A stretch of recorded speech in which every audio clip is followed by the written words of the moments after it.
மாங்கா மரத்துல மாங்காவ பாரு, மாங்கா மரச்சு வச்ச தேரு.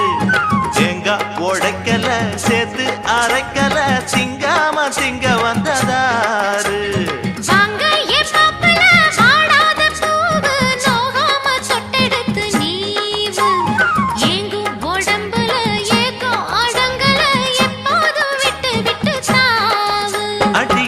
மலை காட்டுக்குள்ள சோலை இருக்கு, அந்த சோலையில பாடி புள்ள வேலை இருக்கு.